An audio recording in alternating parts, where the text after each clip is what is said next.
Let's go to the police station. Yeah, let me move. Come. Back again, are we? Come this way, good man. The inspector has a few questions to ask you. Here is the man, Inspector. Congratulations, Humphreys. So, my lad, one would say that you owe us a bit of an explanation for having left something with us. What is your full name and profession? Sherlock Holmes, consulting detective. Well, how about that? Mr. Holmes, can you explain this get-up, your presence in the neighbourhood despite my instructions, as well as this most opportune restitution of jewels?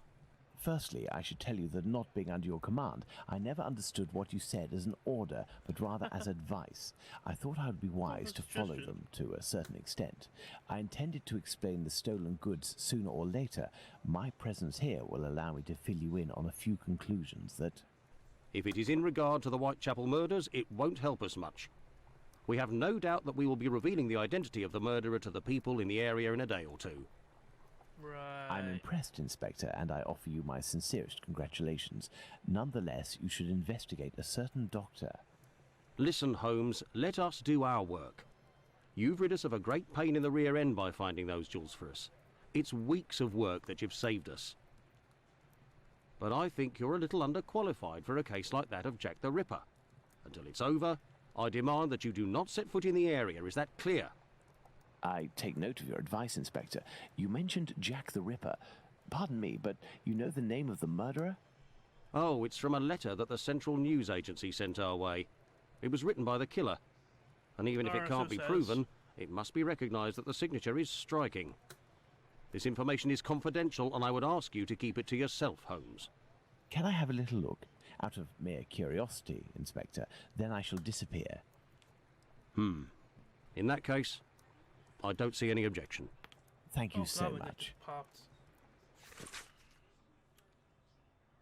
I keep on hearing the police have caught me. Let's see. Right is underlined. Red. Ha is underlined.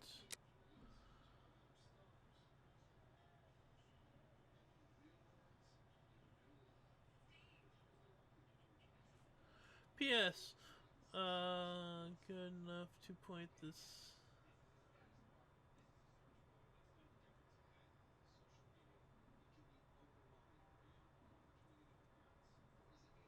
Huh. Red ink. Wasn't there a journalist saying something about red ink? Me? Not up to discovering who Jack the Ripper is? Well, we'll soon find out, won't we, Inspector Aberline? I know who wrote the Dear Boss letter signed Jack the Ripper that Inspector Aberline gave me, and, above all, I now know why. This Tom Bulling was inspired by this fantastical character to build a myth out of the Whitechapel killer. Perhaps he would be receptive if I shared my discovery about him and prevent him from accusing Squippy. I must find him at once. My best bet would be to try my luck at the pub.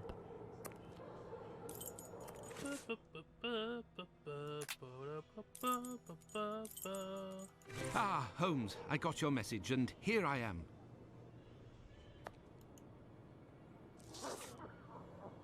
Perfect, Watson. That oaf Bluto is looking for us with evil intentions, and he may be hiding here. I will try to get more information inside. You, Watson, will be our lookout, and at the slightest suspicious sound, do not hesitate to call a constable on his rounds.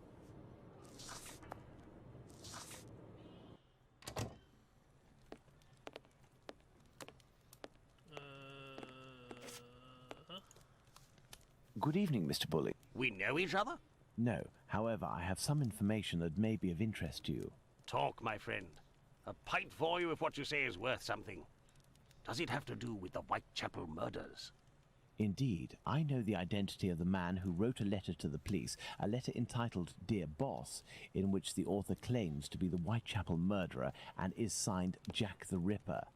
What? It's a journalist who was inspired by Spring-Heeled Jack in order to strengthen the credibility and the seriousness of his agency. This new Jack will give him some first-hand information that he, in turn, will dole out sparingly to the authorities, as well as some carefully distilled indiscretions that the big papers will come to beg of him. He plays both sides off against one another and becomes the chief orchestrator of the rumour. He wrote this letter in this very spot, and he has red ink on his fingers. like you. What exactly are you after, my friend? You've been threatening a certain Squibby to distribute a telegram naming him as a possible suspect in these murders in revenge for an old feud.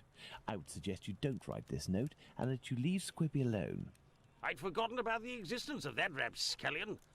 I threw that at him when I was visiting the station to get the dope. You should have seen his face. You must also stop sending these letters that waste the authorities' precious time. Right, well, I don't even know what you're talking about. I have a great relationship with the Bobbies. Just ask around. I don't have to answer to nobody. Now leave me alone. Farewell, sir. Good riddance. Ma'am. Let's hurry to the police station, Watson. We are close to our goal. Squibby will be able to reveal what he knows about Tumblety. Squibby, so that's it. You're a free man again. We were just coming to the station to find you. Shh. Yeah, the Bobbies agreed to let me go, and I came to see Bluto before ferreting you out. So, you've seen the newspaper man? Yes, he is in the pub and everything is taken care of, but I'm waiting to hear what you have to say about Dr. Tumblety.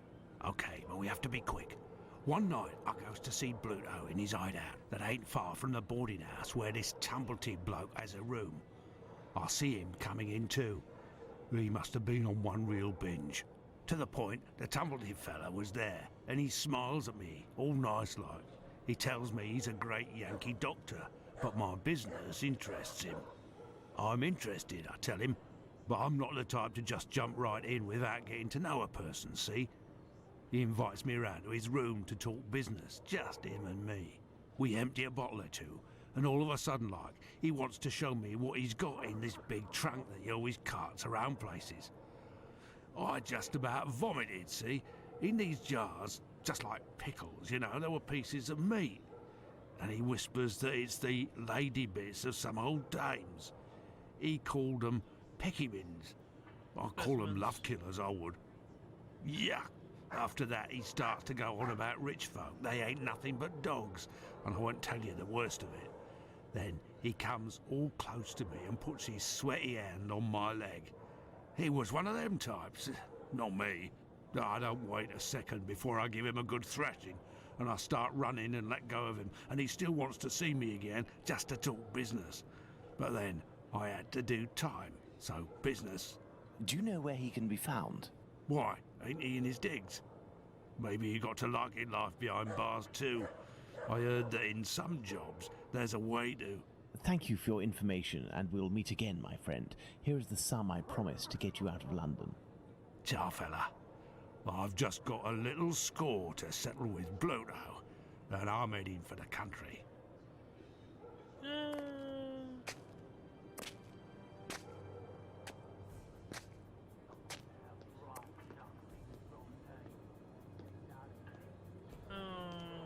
Squibby, no.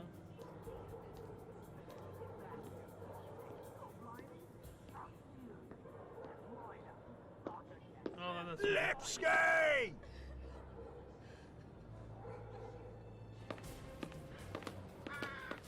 Run, man, run!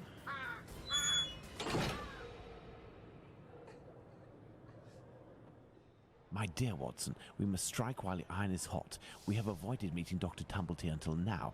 The time has come to do so. Do you have an opinion, Holmes? We must assure ourselves that the factor collector of female organs and a murderer who removes said organs are resident in the same area at the same time is nothing more than coincidence. I thought that you wouldn't bring me back your keys. Oh, it's you, Mr. Holmes. Good evening, Dr. Watson. Keys, should I? Indeed, it is I again. One of your tenants left without returning his keys? Yes, it's Dr. Tumblety whom we spoke about. Shortly after your last visit here, some constables came and asked me a few questions regarding him. Barely had they left than the doctor came barreling around a street corner and rushed up into his room upstairs. A little while afterwards, while I was tidying, I heard a thud in his room and a rush down the stairs. He left with most of his bags, but without returning his keys. You can go up and see if you wish. The door is still open. Okay. door. Oh, that door. Careful, Watson. Do not walk around here until I've inspected these marks. I know, Holmes, I know. I understand your methods. Do you? Ah, you have your rule and magnifying glass. I thought that you had forgotten them, Holmes. I never forget the essentials, my dear Watson. Right foot, light trails. The man was running. Right foot, light trail. Size 13. Damn, those big feet.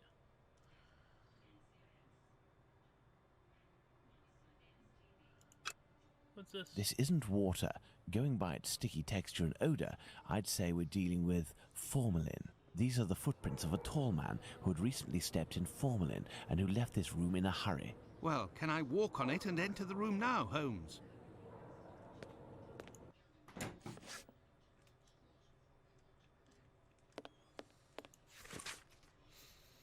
Do not understand how you found yourself in this situation. Your passionate discussions on the should have convinced more than one. I still remember when you initiated them during the meeting.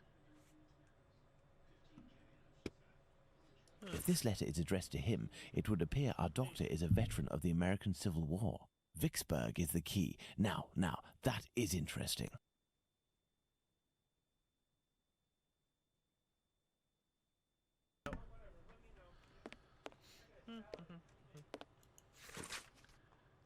Dear Francis, it's impossible for us to meet again. I feel terrible.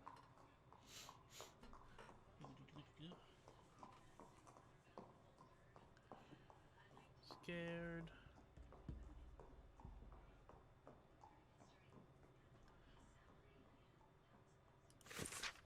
Huh?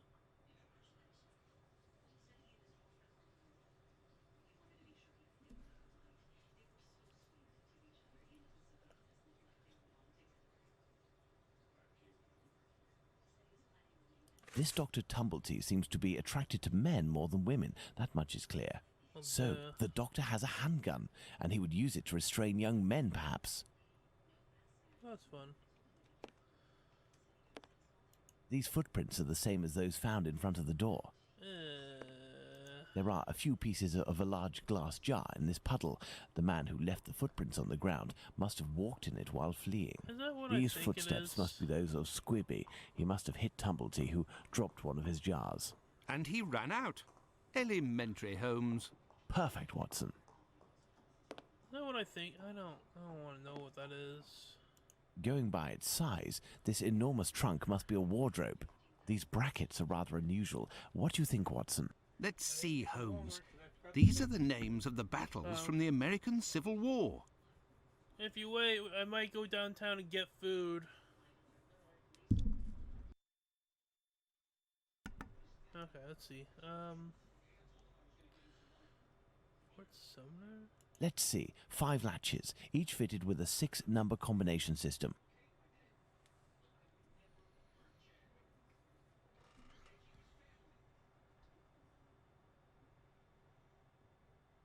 Vicksburg is the key.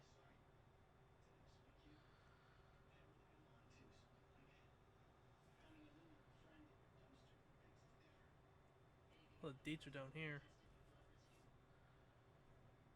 5, there's 6 dates. Oh, God.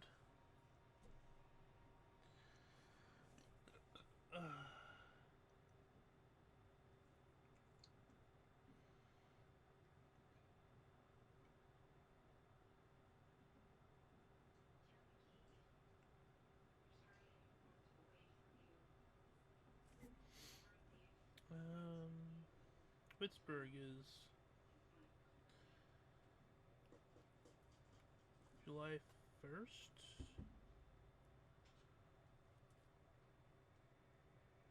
Which one's July? 04, right?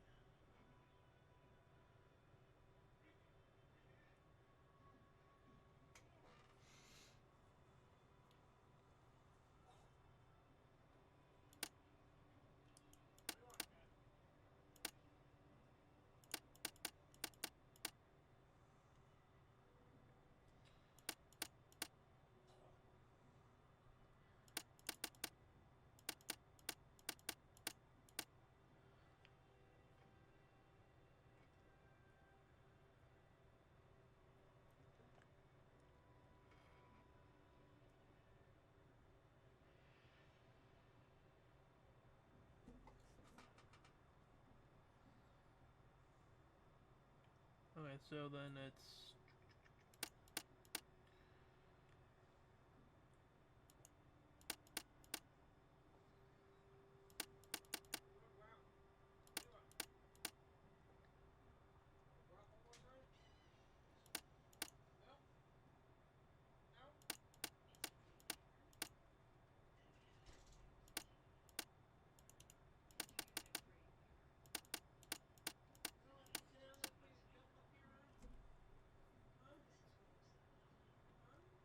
And then it's that one and that one, right?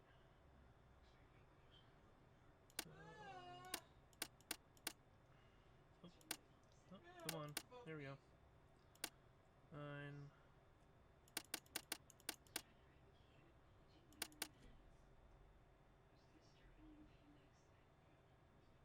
And then...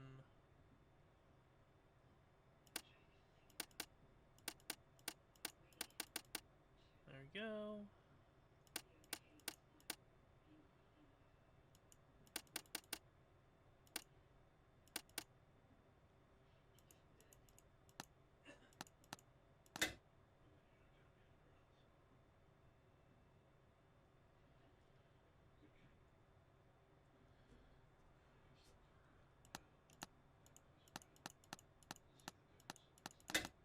Oh, wait. Okay.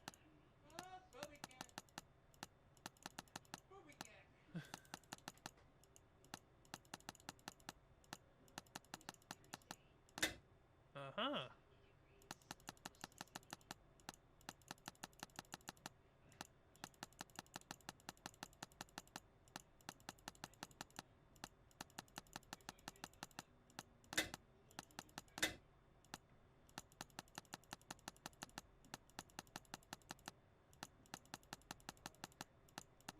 Elementary.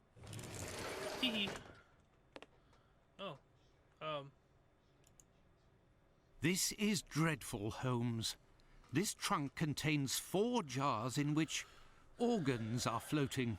Watson, can you tell me at a glance what these organs are? I would say that they are parts of female reproductive organs. Are these specimens fresh? No, and I am quite certain of it. From the colour and appearance, I'd say these organs have been in these jars for several months, I don't see if it not with the years. thing. Let's go to Baker Street. Is there someone here? Yes.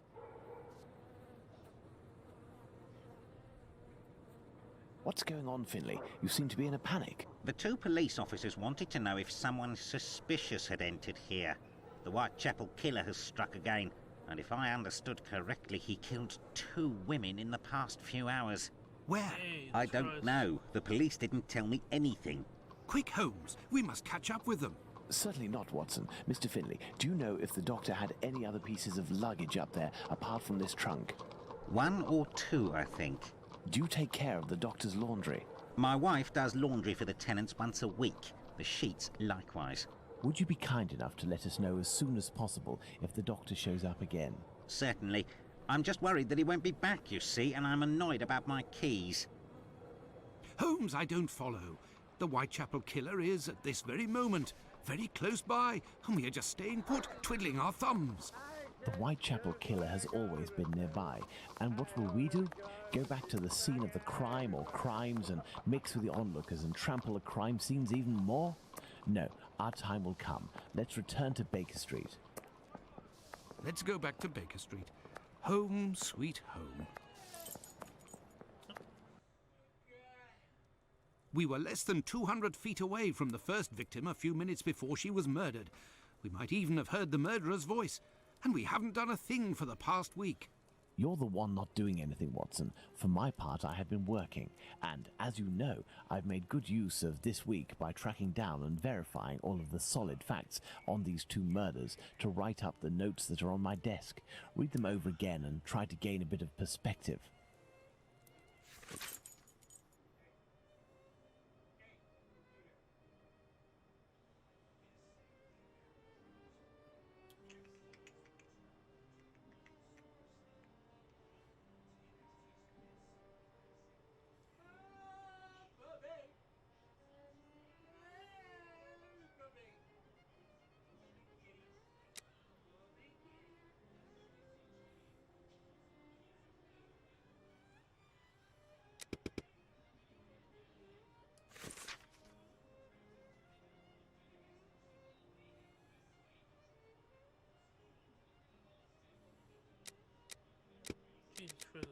reading.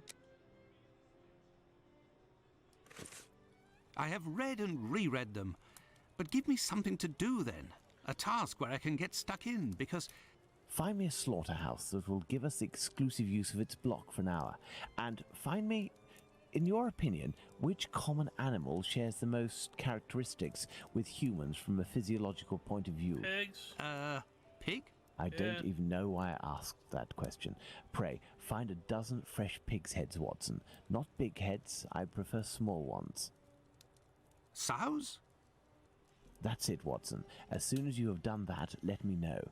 I request that you search in Whitechapel. Who knows, perhaps you will learn something about where Dr. Tumblety may be hiding. There is also no shortage of slaughterhouses and pig's heads in those parts. Okay.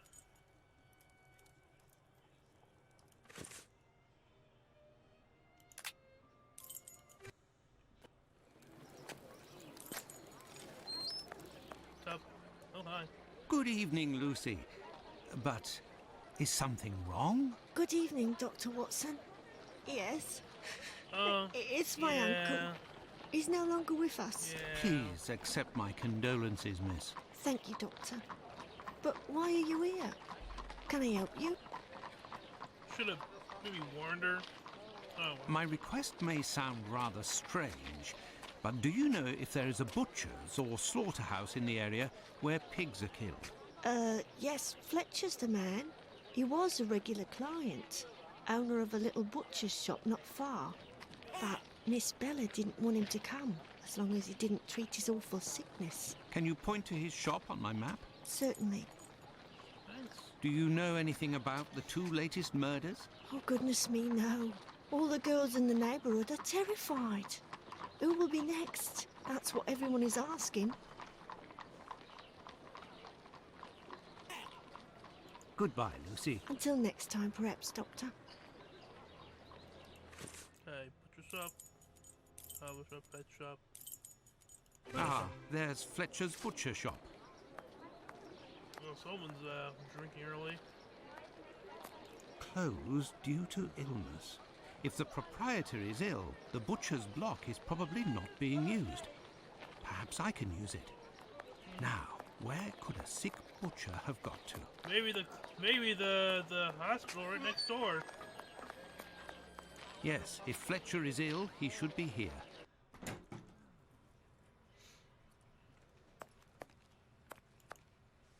Good evening, Dr. Watson.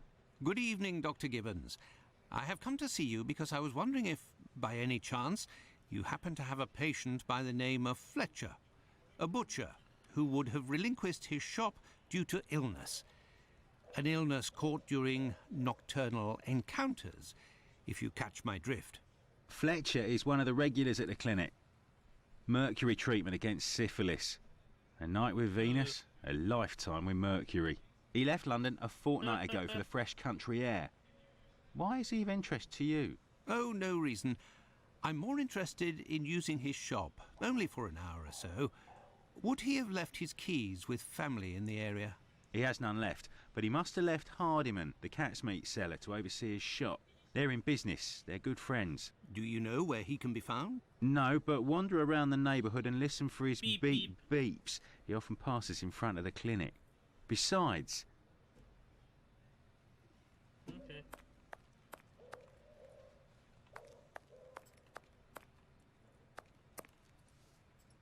Okay. Ugh. We gotta avoid her. She gives me heebie-jeebies. It's me that you're looking for, sweetheart. No, it's not. Is it? Oh, I guess she is. Actually, no. I am looking for the cat food seller, Hardiman. Hardiman? Poor Hardiman? It isn't quitting time for him yet. That gives me some time to wander the streets before he shows up, and with him all the cats hereabouts. Do you know where he lives? Sure. And for a copper, I might even tell you. Here are a few coins. You're too kind, Governor.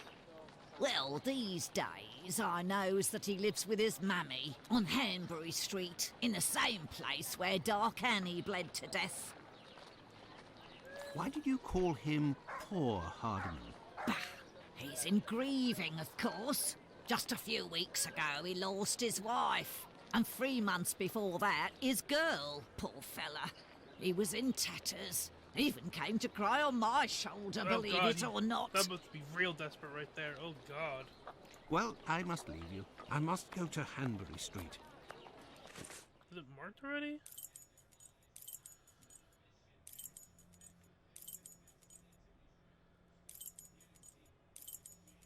Where's... Hanbury Street, White Row, bookstore, Hanbury Street. This is the building in which poor Annie Chapman was killed. Beep beep.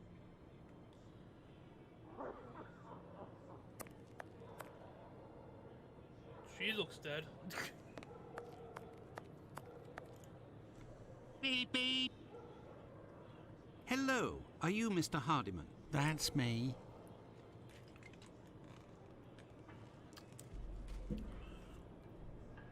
I am Dr. Watson. I have come to see you about Fletcher's shop. I would like to use it for an hour or two, if you have the keys and your rates are reasonable. Do you want to operate on someone in the butcher's? Not at all. One of my friends needs it to prepare pig's heads. Well, why not? Fletcher certainly wouldn't mind, but there's a problem. Okay. A problem? How so? This morning, the neighbour above broke his key in the door. The old boy must have already had a drink. So? Well, I tried my best to unjam it with Fletcher's spare key, which is pretty thin, and bam, that one broke too. Hard luck. But if you have the end of the broken key, perhaps it can be fixed. It must still be upstairs. I didn't pick it up. Fletcher has a key too, so I didn't think it was a problem. Fancy if I just had another key with a simpler blade, I could copy it. I'm great at odd jobs. Fine, I will try to find all of that. Okay. Well, see you later then. Goodbye, sir.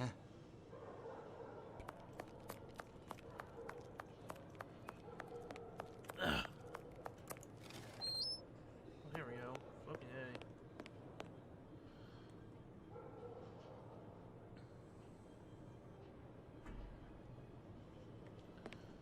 I was trying to find it. It wouldn't show me the fucking place. Oh, no.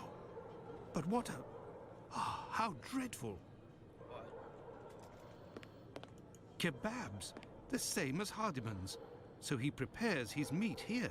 Oh, God. This bag contains butcher's equipment. This bag contains butcher's... My word! These are innards.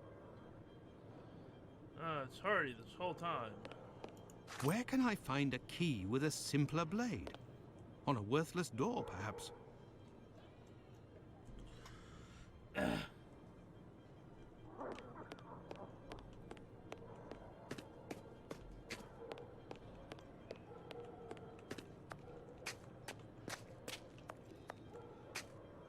This key was left inadvertently.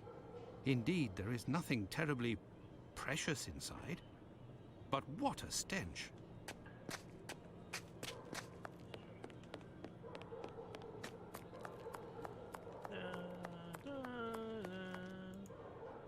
Have you found it? There you go. There you go. I think you'll manage with all of this. I'm sure I will, sir. It won't take me long.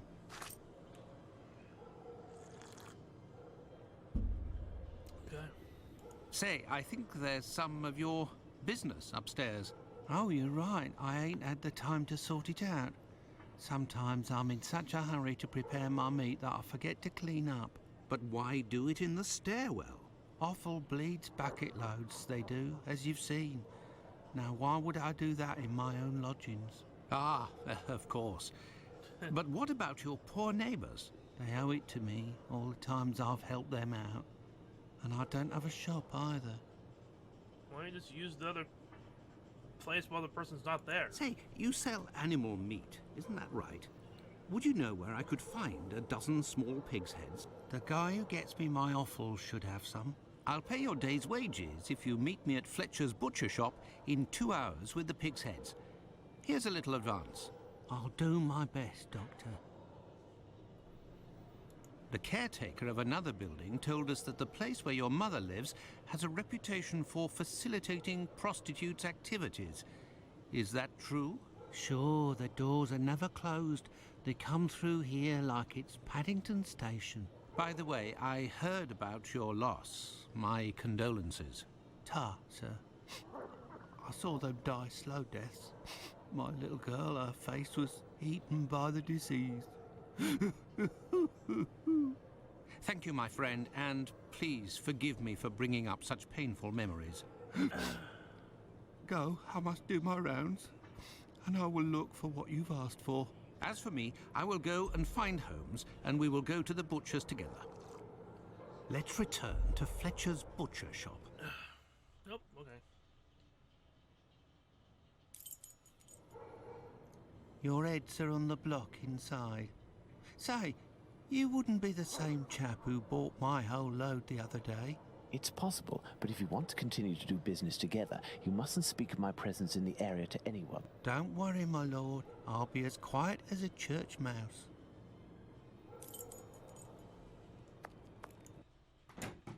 Holmes, will you explain the reason and rhyme behind this masquerade? Elementary. We shall conduct an experiment that will allow us to answer a simple question. Does the type of weapon used by the killer correspond to a specific profession? Oh, this place is stanky. And here are our sow's heads. Congratulations, Watson. You're welcome, Holmes, but what do you really want to do? Take up a collection?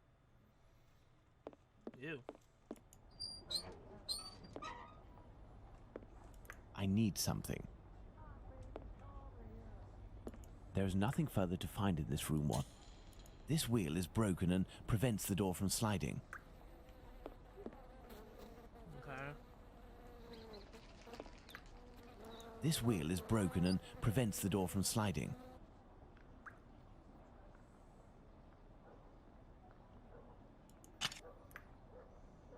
This wheel is broken and prevents the door. This wheel is broken and prevents the door from sliding.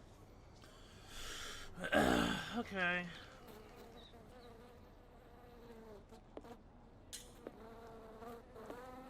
There, this door is slightly raised.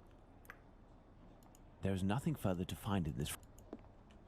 This wheel is broken and. Elementary. There we go. While I prepare our experiment, could you find me 2 knives? A small one, somewhat larger than a pocket knife, with a large, sharp blade. We'll need it to separate the bones and to cut through the thick skins. Then find me a long knife that's at least 13 inches long, no shorter, that's sharp and has a thick blade. Fine, Holmes, but I'd like to tell you about Hardiman. Do you know that he prepares his kebabs himself, and... That he owns butcher's tools and uses offal? That's obvious, Watson. Pray, take my magnifying glass and my rule and get started, Watson. Find me these 2 knives. Yes, sir. Oh, Jesus. Okay.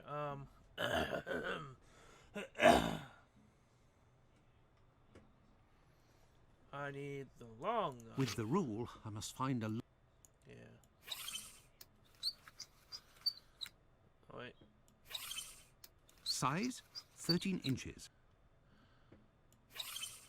Size, 11 inches. I think 13 is the biggest, right? Right. Okay, large and then small. Thanks to the magnifying glass, I can find a small knife that matches Holmes's description.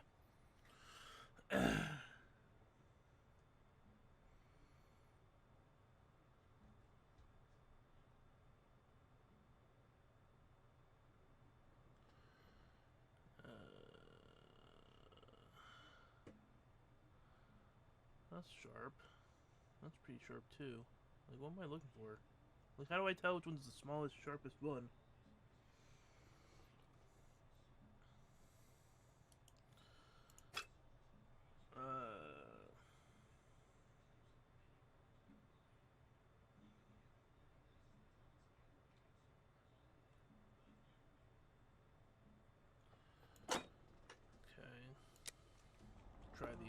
guess. Well, 13 ones is the longest, right? Hello? Wait, that's weird. Fucking game. Holmes, did these the knives you want? Here are the knives you asked for. Be careful, they're awfully sharp. Holmes, I must say that this experiment is making me rather uneasy. Comparing animal heads to these poor women. You're right, Watson, but this somewhat shocking experiment may help to end this massacre and save other victims. You can be sure of that. Look, these pigs' heads are still bloody, which will suit our experiment perfectly. I have a pocket knife and a scalpel with me. With the two knives you just brought me, we have a similar array of weapons as those probably used by the killer. We saw 3 types of throat wounds on the deceased attributed to this man. Those intended to slit the throat, those intended to decapitate, and the more superficial yet mortal wound that led to the death of the unfortunate victim in Dutfield's yard, Miss Stride. With the help of these 4 knives, we are going to try to recreate these wounds on the pigs' heads and see what we can establish about the weapon or weapons used. We may also be able to rule out Miss Stride as a victim of the killer of the other 3. Okay. Experiment 1. Okay. Let's try to use these weapons on this head to obtain a large, deep wound to the throat, like those that were noted on 3 of the 4 victims.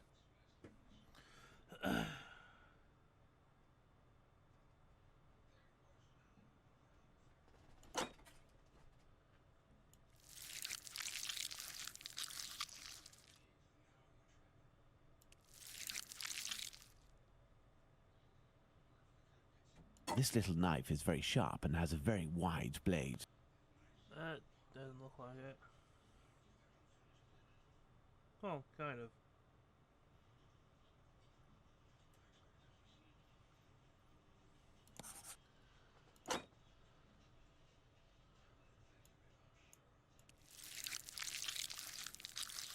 That's too thin?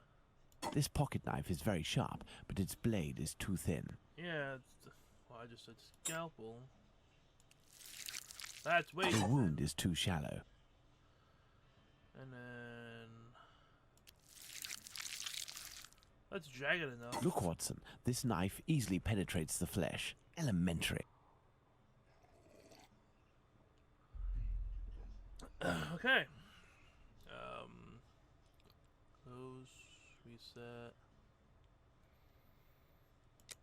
Okay, experiment 2. Let's try to decapitate our victim with these tools, knowing that the killer didn't quite manage to do it. Charming. Okay, let's see. No. Look, Watson, this little knife with a wide base can easily slice the vertebrae of our porcine friend. Really? I don't think... The blade of this pocket knife is too thin to reach the vertebrae.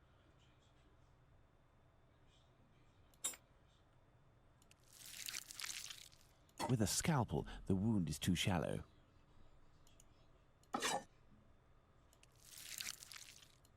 This knife with a long blade easily slices the flesh, but cannot dislocate the vertebrae.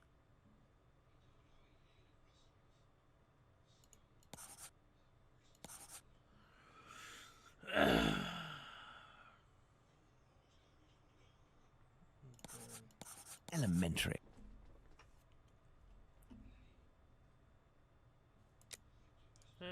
Let's see if these knives can inflict a mortal wound in a situation where a single quick blow is given. The scenario in question is that of Dutfield's yard. Okay.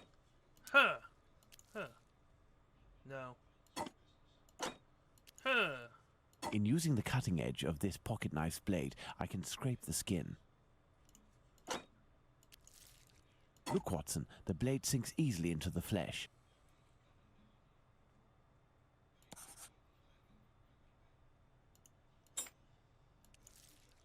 This particularly sharp blade can make a deep gash with one quick slice. Yes. It cuts through the flesh easily as the blade is so sharp. Yep. Elementary. So, which one has the most in common? Oh, long knife. That's it, Watson. The big knife.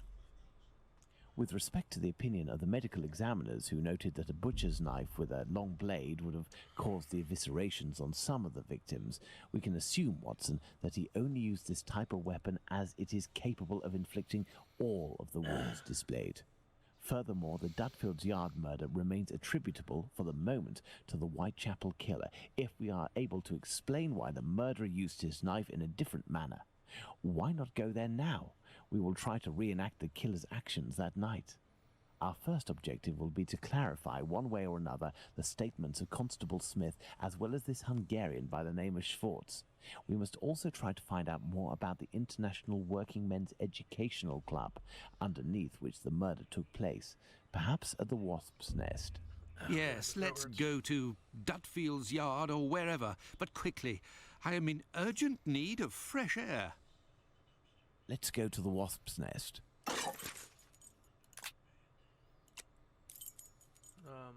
There.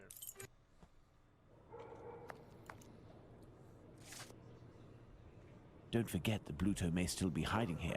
I will try to find out more inside. You, Watson, must intercept the policeman on his rounds. Given the hour and a bit of luck, it will be Smith. Try to get some information from him. Understood, Holmes.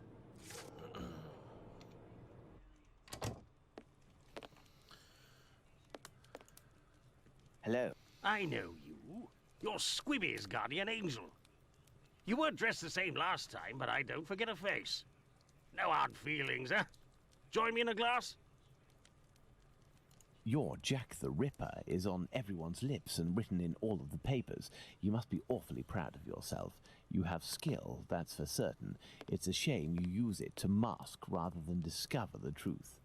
You better believe that I'm going to find out who it is.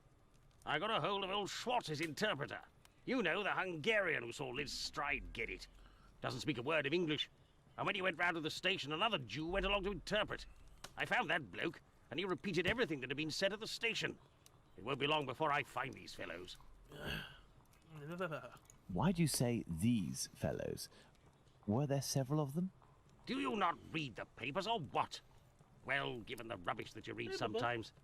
Let me explain. At 12:45 a.m., Schwartz goes down Burner Street towards Fairclough, on the side of the road where the Workers' Club is. A bit further from there, just near Dutfield Yard's wooden doors, a chap and a lady are arguing. The Star said that the bloke wanted to push the girl into Dutfield's yard, but the translator told me that Schwartz saw him pulling her towards the road. She doesn't want to follow. He grabs her by the shoulders and throws her to the ground. She falls. Falls a bit, but not too loudly. Old Schwartz is scared, crosses to the other side, but continues in the same direction. The bloke with the girl notices him and yells, "Lipsky!" At the same time, another bloke at the corner of Fairclough and Burner who was lighting his pipe gets in on the action. He starts coming towards Schwartz in a menacing way, and Schwartz takes to his heels, doesn't see anything else. Once he finds out that a woman got herself killed, he went to testify, and identified Long Liz Stride as the woman he saw getting thrown about. So there were definitely two blokes, mate. But why am I telling you all this? In vino veritas. I'll take my leave then, Mr. Bulling. That's right. Till next time.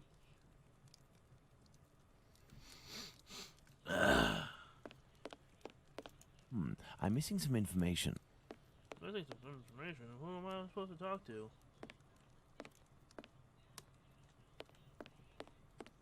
If you're looking for some company... A draft, my good man. Here, sir. Tell me, was it not a mere stone's throw away from here that the Whitechapel killer struck last week?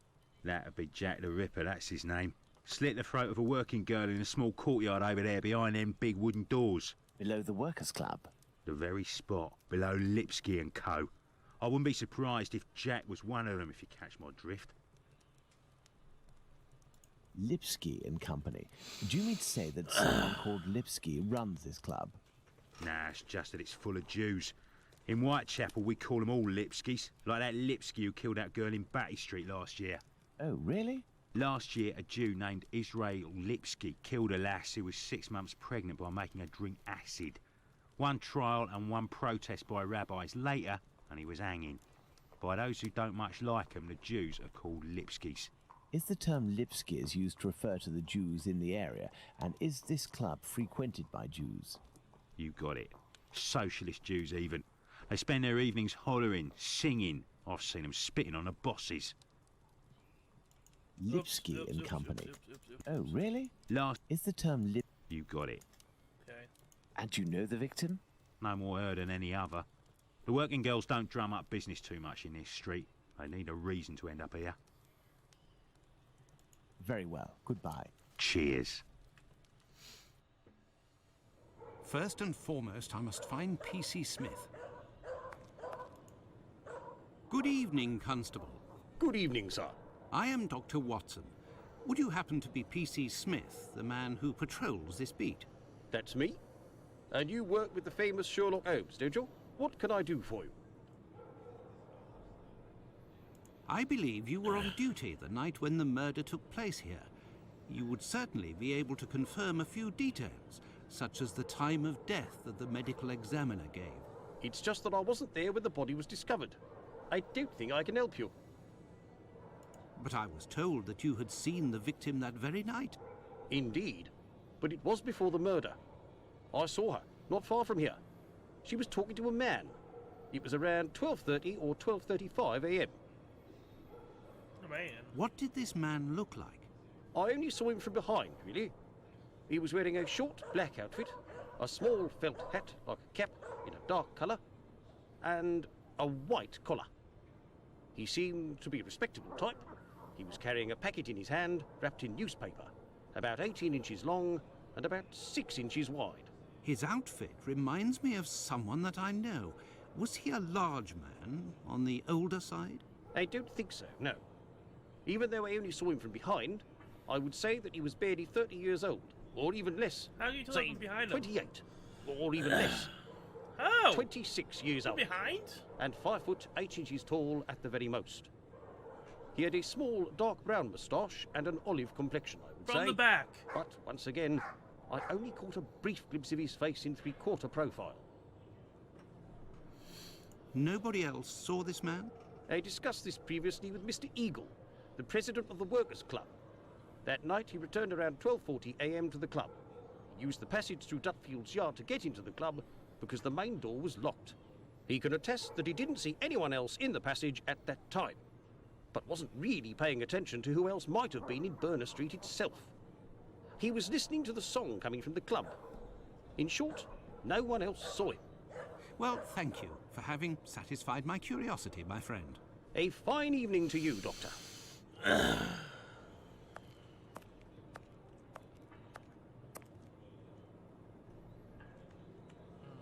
the other way. Right here? Dutfield's yard. Yeah. Remember this. Your interrogation of P.C. Smith has proven to be very shrewd and of great interest.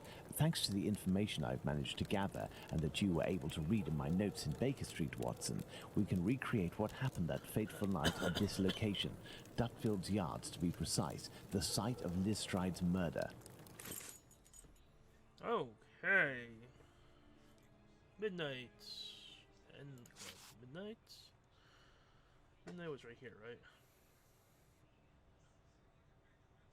Midnight, the Socialist Club meeting ends. The members, mainly Jewish men, gradually begin to leave the club in little groups or alone.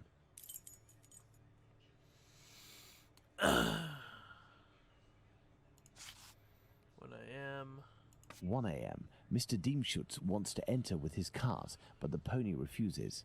We know that the murder took place between 12:45 and 1 a.m. Mr. Diemschutz, therefore, must have disturbed the killer. 12:20 a.m. The American leaves the Socialists' Club for some fresh air. The street is deserted.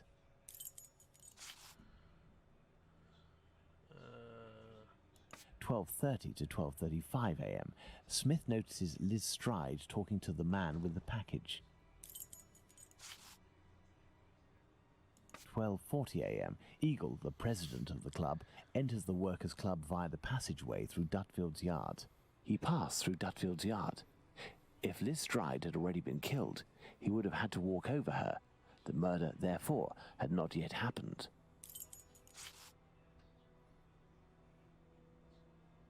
12:43 a.m., Israel Sforz passes by Dutfield's yard and witnesses the attack on Liz Stride. 12:44 a.m., Schwartz crosses to the other side of the road. The attacker sees him and yells, "Lipsky." The attacker must have shouted to his accomplice at the end of the road, "Lipsky," indicating at Schwartz using his head in an attempt to scare off this undesirable. 12:45 a.m., Schwartz runs away, followed for a short distance by this man. Let's place Liz Stride's murder on the timeline, Watson.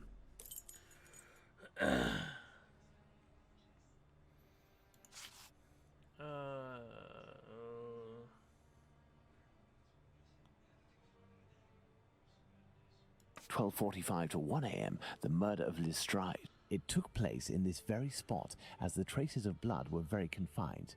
We will come back to this point in a few moments to elaborate on what could have happened. Well, we are still missing certain information in order to finish this investigation, Watson.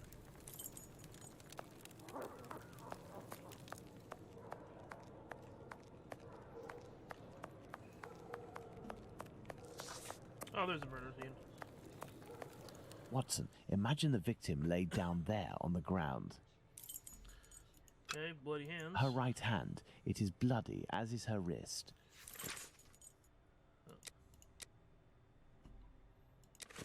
Okay. The ground is muddy.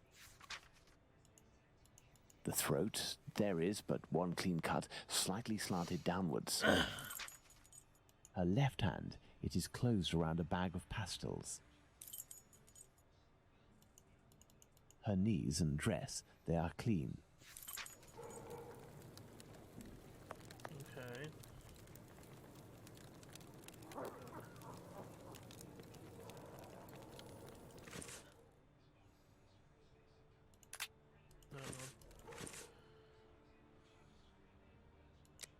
Oops, I'm sorry. Production, there we go.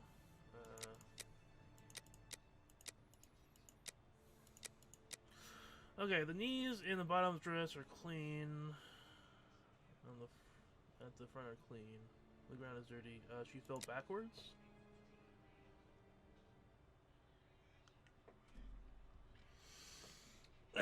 Struggle to the ground. Okay.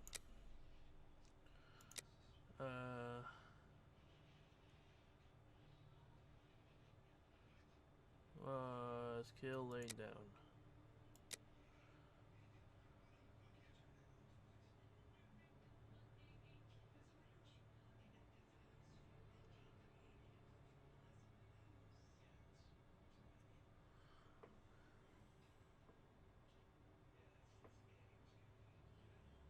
Oh, kills upright. Oh.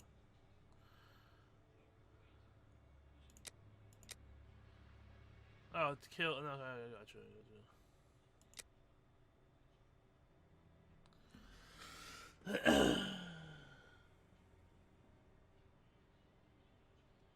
Okay, my glasses are disgusting.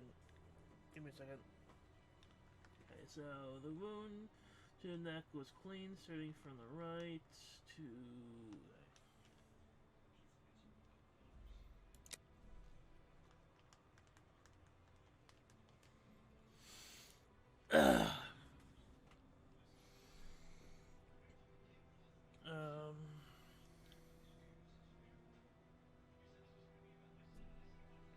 Right side.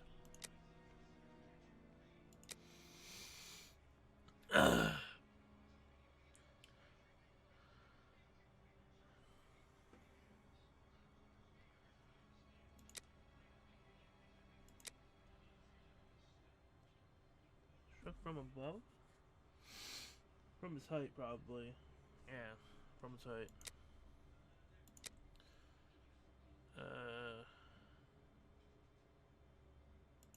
No, sorry.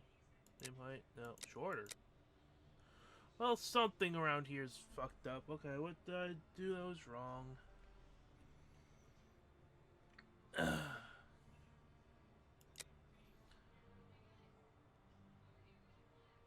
Oh, one, okay.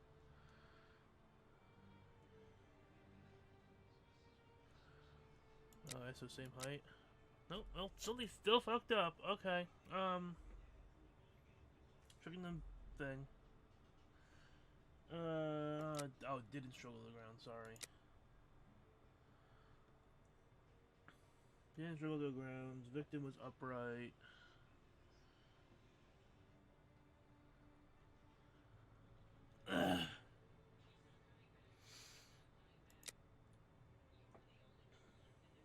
Struck from his height.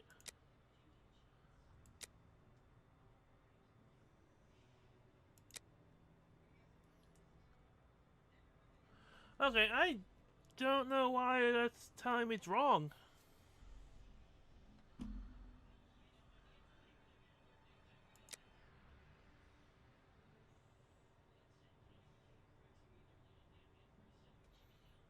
Strong.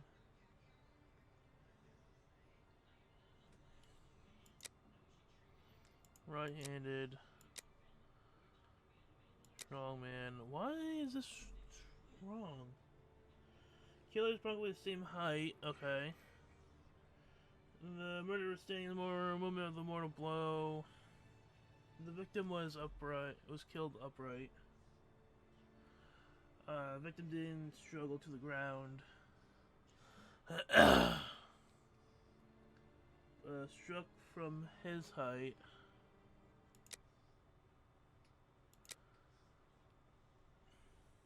There is only one wound.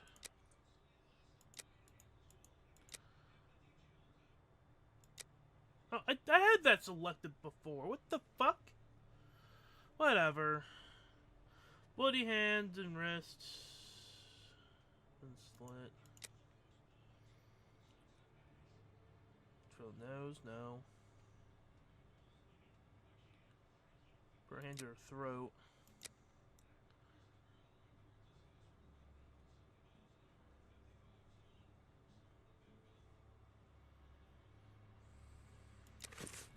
We have two possibilities. The first is that Liz Stride's killer and the attacker, seen by Schwartz, were one and the same man. The second is that Liz Stride meets a client. After some discussion, they head towards Dutfield's yard to do their business.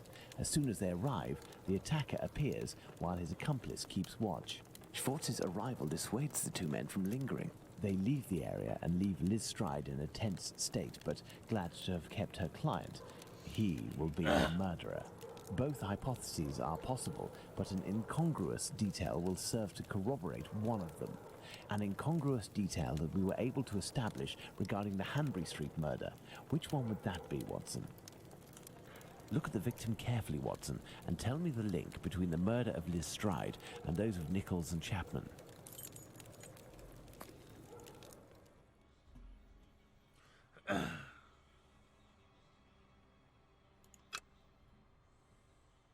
The bag of pastels, Holmes. The bag of pastels. Indeed, Watson. If this woman had to defend herself against an attacker, why would she have held onto this bag in her hand? It didn't fall because this woman's hand tensed at the moment when she fell to the ground. Therefore, Watson, we know the killer distracted his victim's attention by making them take something out of their pockets. Why didn't he slit her throat like the others? He must have feared a struggle with this strong-willed woman. Why didn't he eviscerate her? Because Louis Diemschutz arrived. Do you think the Whitechapel killer is behind this murder, Holmes? Yes, and now this murder has been linked to its rightful perpetrator, it will take on deeper meaning when we have examined the facts from that night. Let's go to Mitre Square, where Catherine Eddowes was killed. And make haste, Watson, as we have another murder to commit in 40 minutes. Wait, what?